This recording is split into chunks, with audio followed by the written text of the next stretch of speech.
Oi, gente! Tudo bem com vocês? Eu sou Flávia Lundberg, sejam bem-vindos ao meu canal.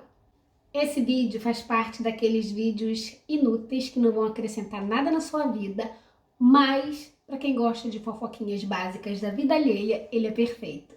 Porque nesse vídeo eu vou contar por que eu terminei o meu noivado, faltando apenas 3 semanas para o meu casamento, e eu tinha 23 anos. Isso aconteceu em 2004. 2004. Eu tô ficando velha. Enfim, vamos lá. Quando eu tinha 23 anos, eu tive um noivo. Eu trabalhava no escritório no centro da cidade, em Niterói. E era um prédio novo que tinham recém-construído, a gente tinha acabado de mudar. E no, sei lá, segundo andar desse prédio, fizeram um curso de informática em inglês. E eu precisava muito melhorar, fazer informática para aprender a usar computadores e outras funcionalidades que eu não sabia.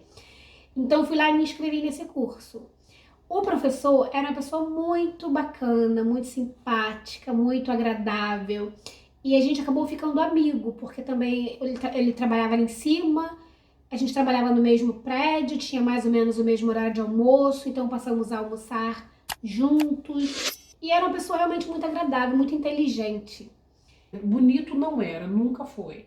Mas eu acho que eu me apaixonei pela inteligência dele, porque eu sou uma pessoa que eu me apaixono muito mais pelo intelecto do que pela aparência física das pessoas. E aí a gente passou a almoçar junto, de vez em quando. Eu continuei assistindo às aulas, ficamos amigos por um bom tempo ainda. E um dia, assim, ele me convidou para jantar, eu lembro, foi isso que aconteceu. Ele me convidou para jantar, a gente foi jantar e eu ainda achava assim, na verdade foi pro cinema. Ele me chamou para ir num cinema e a gente foi ver um filme, nem lembro agora que filme que era, realmente não lembro. E na hora lá do cinema, dentro do cinema, claro, bem básico, né? Todo mundo faz isso, ele me deu um beijo e foi bom. Ele começou a escrever, dizer que estava interessado por mim e tudo mais. E eu achei que ele era super bacana, assim, agradável, inteligente, como eu já disse antes, né? E começamos a nos conhecer melhor, a sair com mais frequência, até que decidimos namorar. Nós éramos de uma igreja. Na verdade, eu era de uma igreja. Pra quem não sabe, gente, eu fui evangélica há mais de 15 anos da minha vida. Eu frequentei a igreja, comecei a frequentar quando eu tinha, sei lá, 10 anos, 8 anos e mais de 15 anos, que eu saí, eu já tinha 23, que eu parei de frequentar de fato. 24, eu acho. 24. Enfim, então eu era de uma igreja, ele era de outra. A gente acabou indo para uma mesma igreja depois de um tempo. E começamos a namorar e frequentar essa mesma igreja. Ele cantava na igreja, ele canta super bem, tem uma voz linda, super afinado. Era uma pessoa de muitos talentos, acho que é por isso que eu me apaixonei também. Depois de 2 anos que estávamos juntos, ele perguntou se eu queria casar com ele, e eu disse, eu acho que sim, a gente tinha uma relação super boa, muito boa, a gente nunca brigava. Nós tínhamos objetivos assim muito parecidos para o futuro, que era de estudar, se formar, ter uma profissão. Tínhamos muitas e muitas e muitas afinidades, então eu podia dizer que era uma relação quase perfeita. Uma coisa que não rolava com a gente era tchaca-tchaca, porque quando você é da igreja, não pode, né? É pecado, tchaca-tchaca é do capeta, então você não pode e a gente não fazia. Enfim, eu ia casar virgem, gente, aos 23 anos, tá? Eu não fui essa perturbada que eu sou hoje sempre, não. Enfim, continuando. Alguns meses antes do casamento, eu tava sentindo que ele estava muito estranho. Assim, sentia que ele estava um pouquinho afastado, que ele não olhava nos olhos. Sempre que eu tentava contato visual com ele, ele desviava.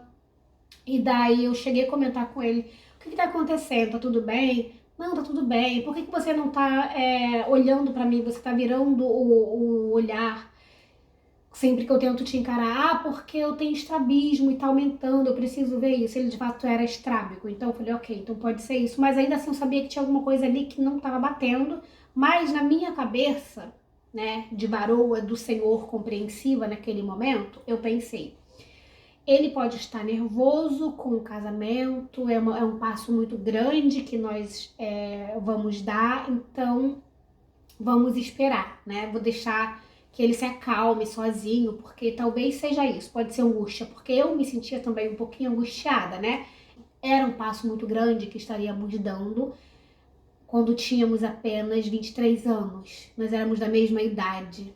Naquela altura, quando tudo acabou, faltava 3 semanas pro meu casamento, tudo já estava pronto, gente, assim, já tinha escolhido o vestido, a casa onde íamos morar já estava pintada, toda mobiliada com os móveis que tínhamos comprado, dividido não sei quantas vezes no carnê. A nossa cozinha estava montada, tudo estava pronto, era só mesmo casar e mudar para casa. E ele, inclusive, já morava na casa, porque a casa não era minha, era a herança do pai dele. Então a gente ia morar nessa casa que era do pai dele. O que fizemos foi reformar e mobiliar, mas tínhamos comprado tudo que gostamos, os móveis da sala, eram os sonhos que eu sempre tive de ter, a mesa de jantar, enfim, estava tudo pronto. O nosso pastor, daquela época, ele tinha por hábito de conversar com as pessoas antes do casamento. Todos os casais, né? Ele fazia uma conversa para falar um pouquinho o que a gente poderia esperar, como era uma vida a dois, que não era para desistir nos primeiros desafios, obstáculos e tudo mais. Então ele tinha essa conversa que era uma espécie de conselho, para que a gente entrasse no casamento um pouquinho consciente do que poderia acontecer. E aí marcamos um dia, eu lembro, fomos para casa do pastor, íamos dormir lá, inclusive, e então jantamos, fizemos o que tinha que fazer, depois o pastor falou, olha, acho que agora a gente pode começar a conversar. E daí eu fiquei na sala com a esposa dele e as filhas dele, e o meu noivo subiu com ele pro escritório para conversarem. E a conversa levou, tipo, mais de 2 horas. Chegou um momento que eu comecei a ficar angustiada. Eu falei, gente, isso não é só conselho, tá acontecendo alguma coisa, não é possível. Eu tava angustiada porque eu já vinha de um período de angústia em relação a ele, porque eu achava que talvez ele quisesse desistir do casamento, ou enfim. Eu não sei, mas eu sabia que eu não sabia o que, mas eu tinha certeza que alguma coisa se passava ali. E daí, depois de mais de 2 horas, ele sai do quarto com o pastor e ele tava chorando muito, muito, muito, muito, muito. E era um choro, assim, inconsolável, sabe? Eu fiquei mal, assim, de vê-lo e eu falei, tá tudo bem, o que se passa? Ele, não, tá tudo bem, a gente só conversou, mas eu sabia que tinha alguma coisa. Quando chegou a minha vez, que eu entrei no escritório do pastor para conversar com ele, eu senti um climão, assim, gente, um clima tão pesado. A sensação, quando eu lembro até hoje, é arrepio, porque assim, foi muito doida essa sensação que eu tive lá, sabe, quando eu entrei. E eu sabia que alguma coisa não tá batendo certo. E daí o pastor começou a conversar comigo. Ele perguntou como eu estava, o quanto eu amava o meu ex-noivo, o quanto eu estava disposta a lutar por ele, coisas do gênero, que eu acho que não era o tipo de conselhos que ele deveria dar, ele deveria falar sobre como é uma vida a dois, né? Mas enfim, as perguntas foram muito nesse sentido de como eu estava me sentindo e como eu sentia que eu poderia administrar a minha vida com ele, apesar, independente de circunstâncias adversas ou percalços, etc. E eu fui bem direta, como eu costumo ser, sempre fui. Falei, pastor, o que tá acontecendo? Tá acontecendo alguma coisa e eu não tô sabendo. E ele disse, vocês precisam conversar antes do casamento. E daí eu falei, mas aconteceu alguma coisa? Vocês precisam conversar. Marque esta semana, encontrem-se, sentem e conversem sobre. Eu só vou fazer o casamento se você disser pra mim que está ok, dentro das circunstâncias que a gente tem agora. E eu fiquei desesperada. Assim, eu não dormi aquela noite. Pastor, você não pode... E eu fiquei muito desesperada. Eu falei, pastor, você não pode adiantar o que tá acontecendo? Tá acontecendo alguma coisa grave com ele? Ele não tem falado, eu tenho sentido que ele tá estranho ultimamente. O que tá acontecendo? E ele falou, você vai conversar com ele e se você disser eu quero casar, a gente casa. Se você disser não, eu não vou insistir. E aí pronto, falei, tá acontecendo uma coisa e eu tenho que saber disso. Saí do quarto naquele dia, não dormi aquela noite inteira, assim, super angustiada. Isso foi um final de semana. No dia seguinte a gente tinha que trabalhar, então não deu. E eu liguei pra ele e disse, olha, eu vou pra tua casa hoje pra gente conversar. Ah, não, não dá porque hoje eu tenho o curso, vou sair muito tarde. Ah, mas então eu vou amanhã. Ah, não dá. E ele ficou meio que protelando nos próximos dias pra não me encontrar pra conversar. Até que um dia eu tava assim, bem pé da vida. Eu liguei pra ele e falei, estou indo pra sua casa. Ah, mas eu vou chegar tarde, não interessa. Eu vou te esperar lá e a gente vai conversar lá. Eu fui pra casa dele e fiquei lá esperando ele chegar. Ele chegou bem tarde. Gente, foi tipo uma cena de novela, assim, porque eu tava desesperada, angustiada pra saber o que tava acontecendo. E foi assim, até que a gente chegasse lá, foi tão longo, tão demorado, que eu tava assim num desespero que vocês não imaginam. E daí chegamos, eu falei, então, vamos conversar? Não, eu vou tomar um banho. Aí eu pensei que a gente janta primeiro, depois que a gente jantar, a gente começa a conversar. E ok. Então fiz tudo muito rápido, comi muito rápido, tudo muito rápido. E depois eu falei, agora a gente vai conversar. Um parto até que a gente pudesse sentar de fato e conversar. Já era muito tarde, acho que 1, 2 da manhã, por aí. Muito tarde mesmo. E porque eu tava insistindo o tempo todo, vamos sentar e falar, eu quero que a gente converse. E foi um dramalhão, assim, mexicano, sabe? A gente sentou no quarto, ele pediu pra ter poucas luzes no quarto, e eu abaixei as luzes, estava muito baixinha. E eu falei, olha, eu quero que você me diga o que tá acontecendo. E ele só chorava, chorava, chorava, chorava, chorava, não dizia uma palavra, só chorava. E aí eu falei, olha, eu preciso saber o que está acontecendo. O pastor disse que nós tínhamos que conversar e que eu decidiria se iríamos casar ou não. E ele chorava só, disse que me ama, que eu era a pessoa mais importante da vida dele, que ele nunca quis me magoar, enfim, mas não dizia. E aí eu comecei a fazer perguntas, né? Você tá com uma doença? E é isso? Você descobriu uma doença recente que vai morrer? Não, não é isso. Você tá arrependido de a gente ter dado esse passo longo e você quer voltar atrás? É, tudo bem, se você acha que a gente não deve casar agora, a gente adia, não tem problema, a gente faz isso. Não, não é isso. E só chorava, chorava, chorava. E daí eu pergunto, você me traiu? Aí ele triplica o choro, né? Eu não posso falar muito porque eu nunca quis expor essa pessoa e eu vou continuar fazendo isso, não expondo. Mas no final das contas, depois de tanta discussão, ele assumiu que sim, que tinha me traído. A pessoa seria. Eu não conhecia, era próxima dele e seria madrinha do nosso casamento. Então, eu fui traída com a possível madrinha do meu casamento. E aí daí ele assumiu, aí eu lembrei da ocasião, que era uma viagem que faríamos a São Paulo, onde eu conheceria essa pessoa que é amiga dele. E aí ele foi, aí não pude ir de última hora por causa do trabalho, surgiu o trabalho, eu não pude ir. E ele foi sozinho e lá acabou rolando, assim, e é mais grave do que isso que eu tô dizendo aqui, mas eu não vou dizer mais porque eu de fato não quero expor, eu nunca quis expor essa pessoa, não vou fazer isso ainda, nunca farei, mas pra mim foi muito grave, muito, muito, muito grave.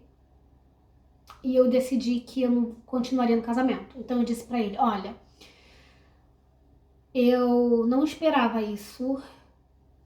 Eu estou muito decepcionada e quando o sol nascer, eu vou embora daqui e você nunca mais vai me ver. Foi o que eu fiz. E chorava, chorava, pedia perdão, por favor me perdoa, isso não vai mais acontecer, por favor não me deixa. E eu disse, quando o sol nascer, eu vou embora e você nunca mais me vê. E eu fui embora e eu não olhei pra trás e eu não quis nunca mais saber de nada pessoal. Eu tinha coisas assim na casa, tudo. Cama, mesa e banho, eu tinha, sei lá, toalhas, panos de prato, que uma amiga que era ótima com crochê tinha bordado tudo pra mim. E eu não olhei pra trás, eu não quis, tipo, um garfo, um palito de fósforo. Eu fui embora, simplesmente. Depois disso, ele ainda me procurou algumas vezes, foi no meu trabalho, na saída do trabalho, quando eu saía, e vinha falando comigo, e eu andava na rua como se ninguém estivesse ali. Ele ia falando, por favor, deixa eu conversar com você, e eu andava, e fiz isso durante, sei lá, talvez um mês. Depois disso ele parou de procurar, e eu nunca mais procurei também, nunca mais tivemos contato. A mãe dele me ligava muitas vezes porque ela ficou muito triste, ela não entendia. Eu fiquei levando a culpa durante muito tempo, porque todo mundo que nos conhecia ouvia da parte dele dizer que queria voltar e que me amava e que queria estar casado comigo, que eu era a mulher da vida dele, mas eu estava irredutível e eu disse que não voltava. Então, as pessoas que não nos conhecem, que nos conheciam, mas que não souberam da história, porque eu não contei para absolutamente ninguém, eu sei que eu levei culpa durante muito tempo disso não ter dado certo, mas ainda assim foi uma escolha minha de não expor. Eu só falei pra minha mãe, porque minha mãe enchia muito o meu saco, que eu tinha que voltar, que não estava certo e que não era correto, que ele era um bom menino, realmente era uma boa pessoa, era uma pessoa incrível. E ela encheu o saco, e quando eu sentei com ela e expliquei em detalhes o que tinha acontecido, ela nunca mais tocou no assunto. Nunca mais ela tocou no assunto. Então, pra mim foi uma confirmação de que também eu fiz a coisa certa.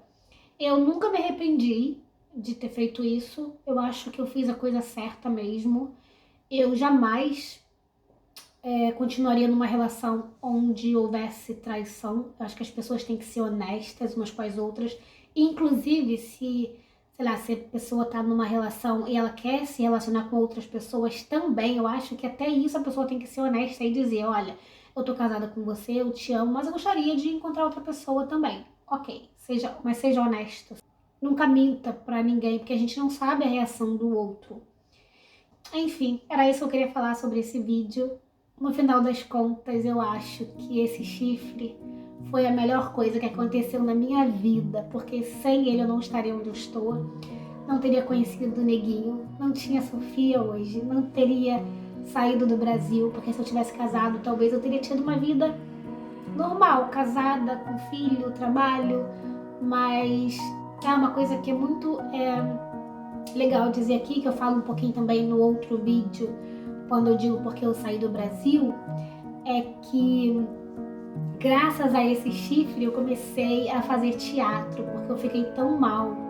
Eu perdi na época eu cheguei a pesar 43 quilos. Eu fiquei super mal, quase entrei em depressão. Então foi por causa dessa situação que eu fui procurar o teatro. E graças ao teatro eu mudei todo o rumo da minha vida. Então esse chifre, no final das contas, foi a melhor coisa que me aconteceu. E eu sou muito grata. Depois de tudo que aconteceu, eu passei a ser muito grata. Então é isso. Eu queria compartilhar um pouquinho da minha história de quando eu fui traída. Que eu me lembre, ou que eu saiba, foi a única vez que isso aconteceu. Espero que vocês tenham gostado de saber um pouquinho da minha história. Uma das, que são muitas, né? E deixa o seu like nesse vídeo se você ainda não deixou o seu like. Se inscreva no meu canal se não está inscrito, que haverá mais vídeos inúteis por aqui de histórias, tá bem? Então, muito obrigada, beijos e até o próximo vídeo. Tchau!